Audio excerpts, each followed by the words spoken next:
That may be the greatest catch I've ever seen in my life. All right, so now we got through the majority of the actual impact that we are going to see from the NFL draft.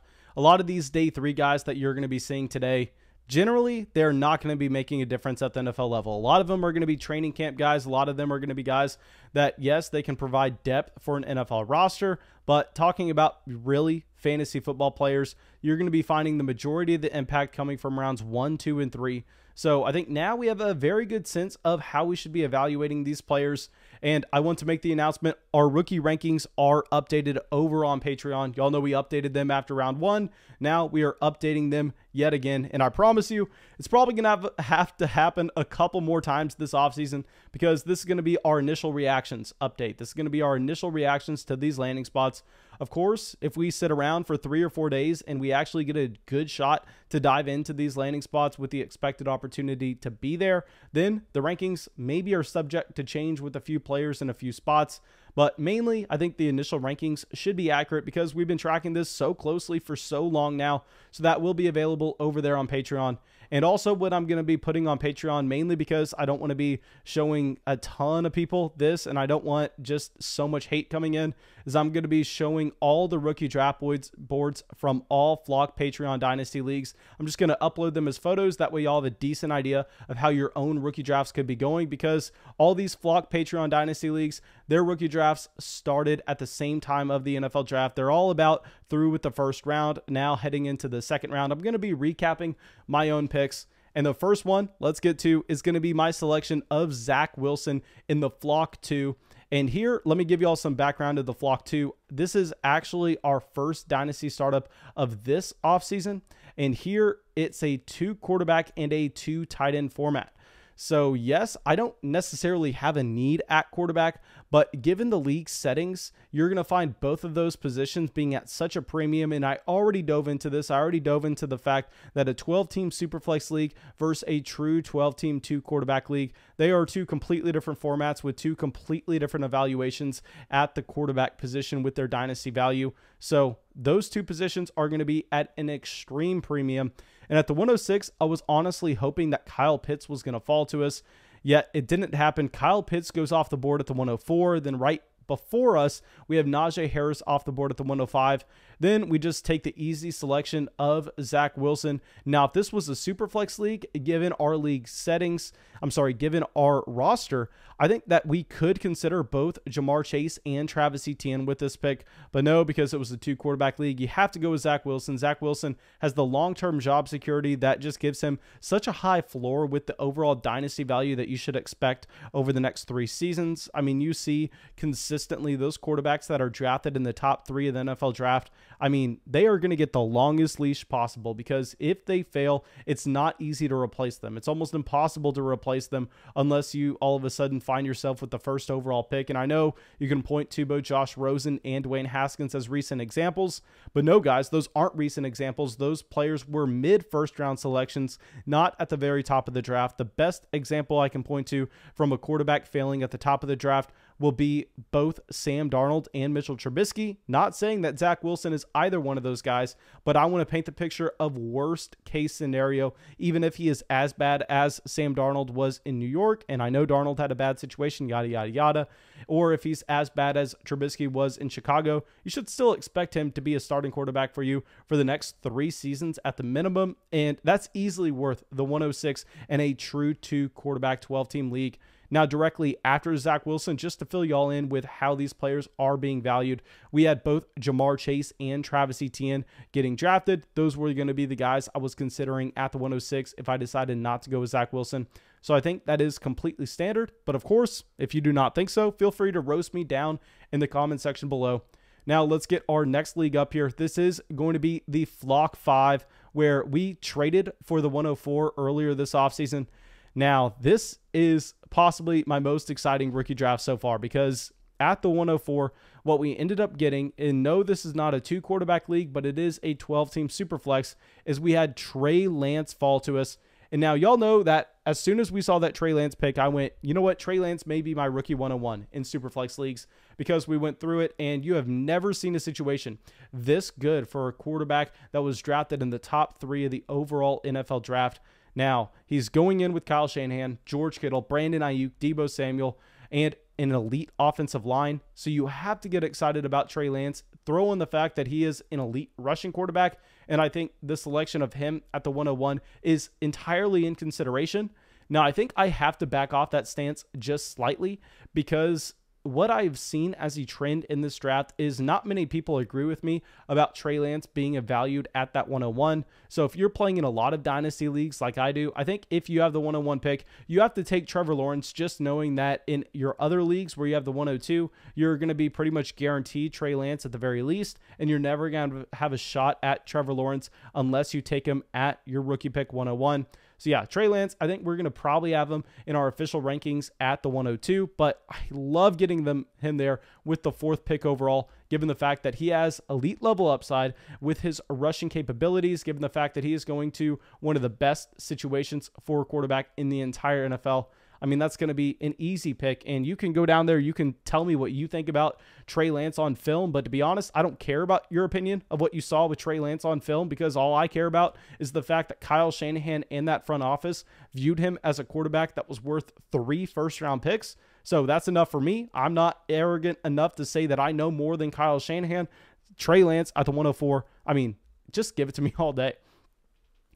Okay, so now at the Flock 7, we actually had multiple picks, and here I believe we earned the 109 in last year's draft. So we're coming away with the 109, so I believe that means we lost in the semifinals.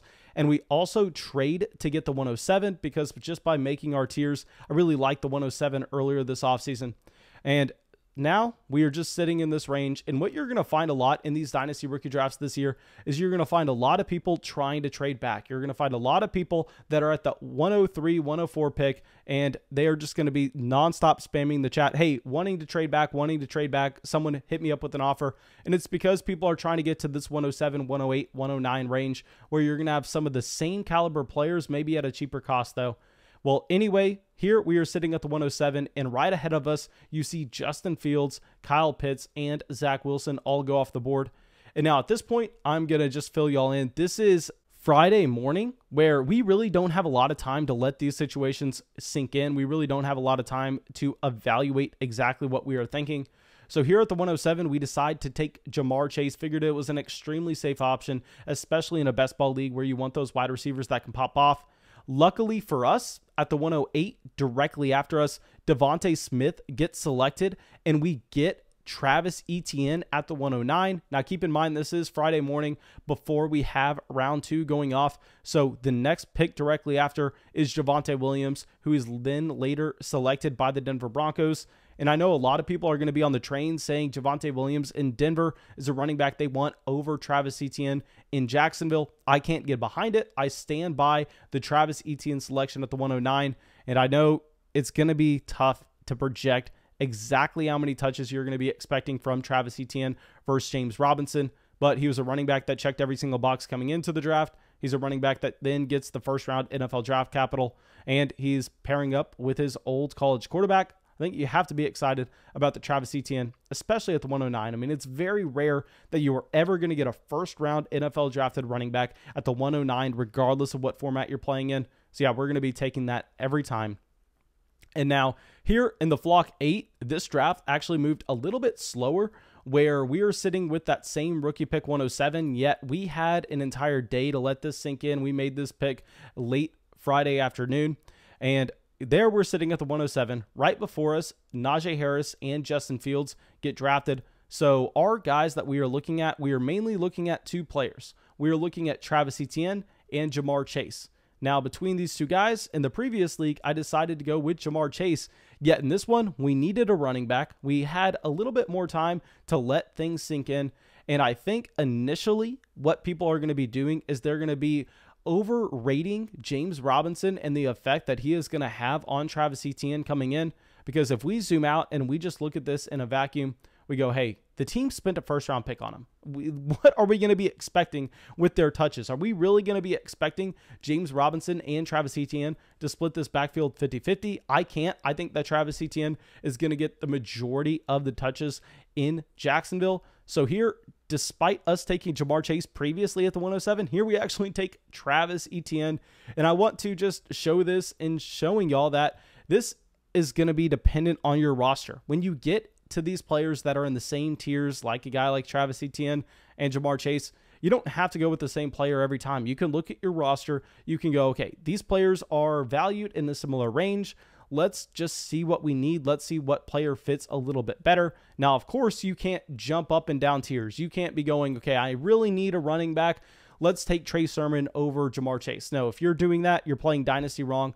But if you have your tier set, if you go, these players are neck and neck with me, then you can just use your roster construction and your team need as a tiebreaker. That's where team need comes into it. That's where a little bit of context does. Now, let's get over to our next league. Here, we actually take Justin Fields at the 106. This is in the Flock 9. Now, right before us, we have Kyle Pitts and Najee Harris both going off the board. And I will say, I would have really liked to have Najee Harris here at the 106. But once both of those players are drafted, we're looking at a tier of Justin Fields, Zach Wilson, Travis Etienne, and Ja'Marr Chase. And now, the situation here is really going to come down to Justin Fields and Zach Wilson for me personally, because you're looking at both of these quarterbacks as guys that could be cornerstone assets for your dynasty team moving forward. I already talked about Zach Wilson having an extremely high floor. I already talked about the fact that Zach Wilson, at the very minimum, is going to be a starting quarterback in the league for the next 3 years. I think Justin Fields is a little bit different in that with Justin Fields, while yes, it's nice to see the fact that the Chicago Bears traded up to select him, he still went in a range of the draft where you've seen a player like Josh Rosen, you've seen a player like Dwayne Haskins get a very short leash, and if they have a bad season, if they don't impress year one, then the team is willing to move on from them. I'm not saying that's going to happen with Justin Fields, but I'm saying we need to acknowledge the entire range of outcomes. So yes, it's possible that Justin Fields becomes Deshaun Watson. But at the same time, it's possible that Justin Fields doesn't have that same long-term job security as a guy like Zach Wilson, given what we saw from the NFL draft. Now, yet, despite that going on, we decide to take Justin Fields here at the 106. And with this, I really didn't mean to be completely honest. I was not 100% thinking. As soon as I took Justin Fields, I went, dear God, what did I just do? We should have gone with Zach Wilson.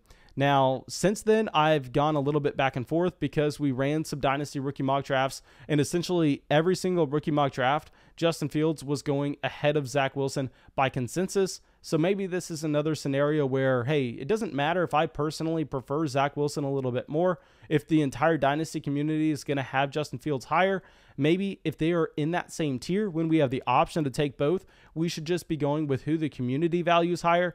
A, because if we were going to be working with trades later on, we would rather have more trade value on our roster. And B, say we decide to take Zach Wilson here at the 106, then we're in another league at the 109 and Zach Wilson is for whatever reason still available, yet Justin Fields was picked way before. Maybe we can get our Zach Wilson shares that way if other people are a little lower on him. Okay, so now let's get to our last rookie draft that we are going to be talking about here, and this is going to be in the Flock 11. And what's important here is not only is it super flex, but it's also points per carry. So you're going to find those running backs and those rushing quarterbacks are seeing a significant bump up. And here I kind of reached on the 106 in the startup draft just because I was going, you know what, we desperately need a running back. You map out the tiers, and it looks like the 106 is either going to be one of those cornerstone quarterbacks or it's going to be a running back such as Najee Harris or Travis Etienne. And we get exactly what we want here.